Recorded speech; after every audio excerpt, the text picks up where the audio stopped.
Estamos recebendo no estúdio da TV Cultura Paracatu o comandante do 2º Pelotão do Corpo de Bombeiros, com sede aqui em Paracatu, o Tenente Igor Costa. Boa tarde, Tenente. Seja bem-vindo aqui ao Jornal da Cidade. Boa tarde, Eucária. Muito obrigado pelo convite, pela oportunidade. Bem, vamos começando a nossa conversa com o Tenente, procurando saber um pouquinho mais, Tenente, de como é o serviço, né? Como o Corpo de Bombeiros aqui em Paracatu trabalha hoje, na atualidade. Como que é a rotina de vocês? Certo. Nós temos um efetivo, né, operacional de 4 a 5 militares por dia, de plantão operacional, e tem um efetivo administrativo também, que são 5 militares que trabalham de segunda a sexta, né, horário administrativo, horário comercial. Mas tem militares que estão de férias, né, licenças, então isso muitas vezes acaba prejudicando um pouco o efetivo administrativo. Por exemplo, hoje na administração nós temos 2 militares de férias, então só 3 de serviço, né, e no operacional 4 por dia, sendo que a nossa escala é 24 horas de serviço para 72 horas de descanso no serviço operacional. Então, a rotina ela assim, é apertada em função do próprio efetivo, né, que é reduzido. Tenente, na manhã de sábado, né, a gente vai até pedir ao editor para colocar as imagens. Eu, particularmente, estive lá no momento em que estava acontecendo o atendimento àquela ocorrência lá no depósito, né, do fogo que atingiu o depósito da loja Martã Móveis, e houve uma reclamação imediata que foi repassada para a imprensa da demora no atendimento, né, onde o efetivo estava no momento em que foi solicitado lá. No A gente dia, está dia vendo as 15, né, no imagens. sábado, Isso. nós tivemos um acionamento de um acidente que aconteceu na MG 188, a 23 quilômetros de Paracatu, próximo ao Rio Escuro, em que uma vítima estava presa às ferragens dentro do veículo. Uma vítima de sexo masculino, 58 anos, ela estava presa, suspeita de fratura. Então, nós fomos acionados através do 193 e nós solicitamos o apoio do SAMU para ir juntamente com o Corpo de Bombeiros atender essa ocorrência. Porque, até para informar a população, quando nós temos vítimas, né, principalmente presas dentro de veículos, nós temos que levar um caminhão com água também para fazer a prevenção caso haja um princípio de incêndio. Esse caminhão também leva os equipamentos de desencarceramento, né, de corte do veículo para retirar a vítima. E, no caso, o SAMU nos apoiou, após a gente retirou a vítima, eles nos apoiaram transportando a vítima até o hospital municipal. E foi no exato momento em que vocês foram chamados para essa outra ocorrência, não é mesmo? Isso. A ocorrência lá finalizou por volta ali das 11h40, 11h50. Nós ainda tivemos um pequeno problema no caminhão, que depois que a gente tirou a vítima, o caminhão demorou um pouco para funcionar, né? Problemas técnicos, né, infelizmente, mas mesmo assim a gente conseguiu chegar na ocorrência. O pessoal foi direto dessa ocorrência de vítima presa para o incêndio. Então, não teve passagem pelo pelotão e nenhum tipo de atraso nesse sentido, foi direto. Nessa ocorrência do acidente de trânsito, era necessário todo o efetivo de prontidão se deslocar para esse local, Tenente? Sim, como eu falei, nós temos 4, né? Então, um fica por conta de atender as ocorrências que entram através do 193 no pelotão, e os outros 3 para atender as ocorrências. E era tão necessário que a gente pediu ainda o apoio do SAMU, senão teria que deslocar um com a viatura de unidade de resgate, né, que é a ambulância, e 2 no caminhão. Ou seja, seria apenas 3 para atender ocorrências, e aí poderia ser mais complexo ainda a retirada dessa vítima. Felizmente, no caso do depósito, não houve vítimas, né? Não havia, graças a Deus, ninguém lá embaixo, lá no depósito. Então, assim, foi realmente um livramento, né, de Deus. No caso do Corpo de Bombeiros, depois na avaliação do Corpo de Bombeiros com relação ao depósito, né, a avaliação preliminar, como que ficou o cenário lá depois desse acidente?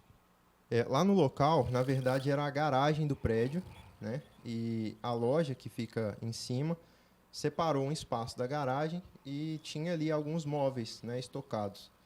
E, na verdade, vários móveis, né? Então, tinha muita cadeira, cama, estofados em geral, muita madeira, né? E o cenário ficou realmente praticamente completamente destruído, como pode ser visto aí nas imagens, né? Então nós tivemos muita perda de material. Você pode ver que a maioria do material é madeira, tem papelão, né? Que tinha alguns materiais que estavam embalados ainda. Foi informado pelas testemunhas que estavam lá no local que um pouco antes eles tinham colocado uma moto lá dentro, dentro desse local de estoque. Não sabemos precisar a causa do incêndio. Eu ia perguntar, era a minha próxima pergunta. Não Há sabemos alguma precisar. suspeita? Não. Pode ter sido um aquecimento da moto, né, que talvez estava quente ali o motor. Pode ter sido um curto-circuito. Não sabemos precisar, né? Esse trabalho ainda vai ser realizado. Sim. Então, precisamos verificar a parte elétrica, né, se está tudo ok. Mas a moto foi completamente perdida ali. Ficou só o esqueleto mesmo. E a gente pôde perceber que o incêndio ele progrediu da porta do cômodo para o fundo, porque no fundo ainda tinha alguns materiais que estavam menos danificados. Né? Então, provavelmente a causa do incêndio está mais próxima ali da porta. A gente ainda tem que verificar o que seria, né? Tenente, hoje, com a quantidade de ocorrências, não seria necessário aumentar, portanto, esse efetivo e até também, a gente não tem muito conhecimento, mas assim, não seria interessante que tivesse um outro caminhão também na cidade? Esse é um pleito nosso, né? Acaba que não depende muito da nossa alçada aqui, é algo, né, que, como todos já sabem, a gente precisa ter mais concursos, né, para entrada de pessoal, para reposição de efetivo. A gente tem também muitas pessoas que se aposentam, né, e vão embora. Então, realmente, existe essa necessidade de aumento de efetivo. Mas em questão de equipamentos, de viaturas, o nosso pelotão é muito bem equipado.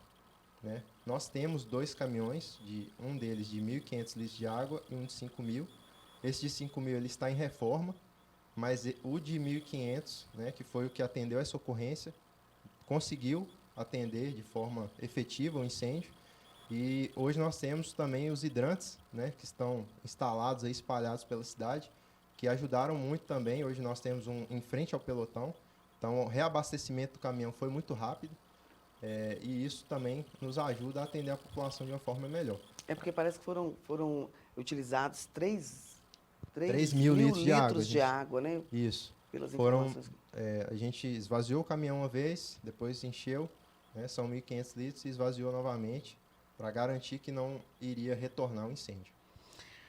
Qual a orientação ou orientações que o senhor passa para a comunidade, para todos que estão nos assistindo, que passarem por alguma situação semelhante à que aconteceu no sábado, né? Como deve agir e como ajudar o Corpo de Bombeiros também, né? Porque o mais importante realmente é que tudo termine bem. Então, todos podem ajudar. Qual a orientação que o senhor passa, então?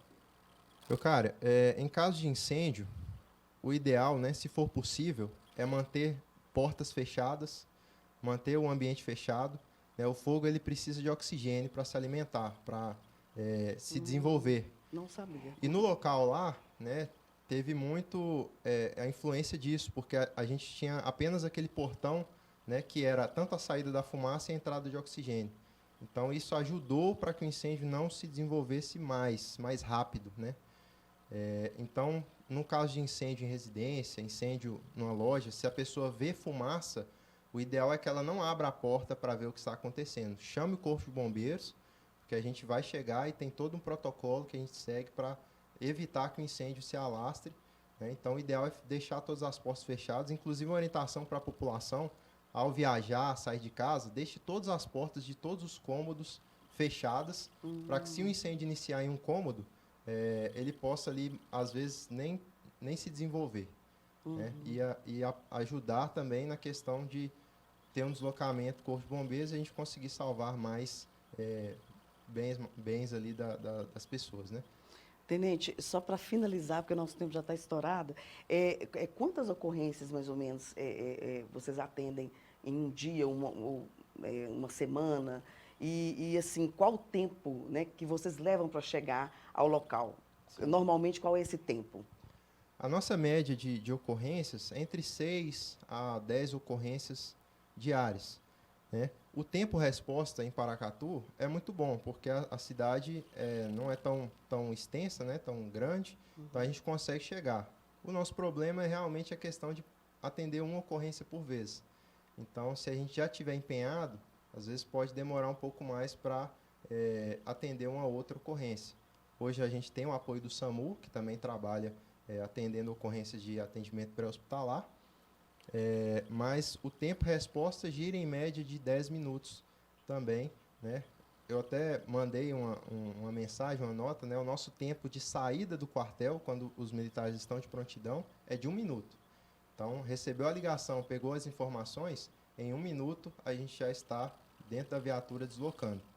Então, depende, né, da distância, do quartel e tudo mais. Então, nesse caso específico do sábado, foi uma infeliz coincidência aí de que realmente o efetivo já estava atendendo principalmente uma ocorrência em que havia uma vítima, né, entre as ferragens de um veículo. A gente parabeniza o trabalho de vocês, agradece muito a participação, né, deixou lá os afazeres, espero que não estejam precisando do nosso comandante lá no pelotão, né, mas a gente agradece muito por vir aqui esclarecer, porque a gente vê que as pessoas, infelizmente, propagam as más notícias com mais rapidez. Então, a gente percebeu que havia muito boato, muita conversa atravessada, né, como a gente costuma dizer, nas redes sociais. Então, a gente convidou, né, o tenente Igor para vir aqui ao vivo para falar com você, né, que gosta da verdade, que busca a verdade, e a gente também está atrás sempre dessa verdade, buscando aqui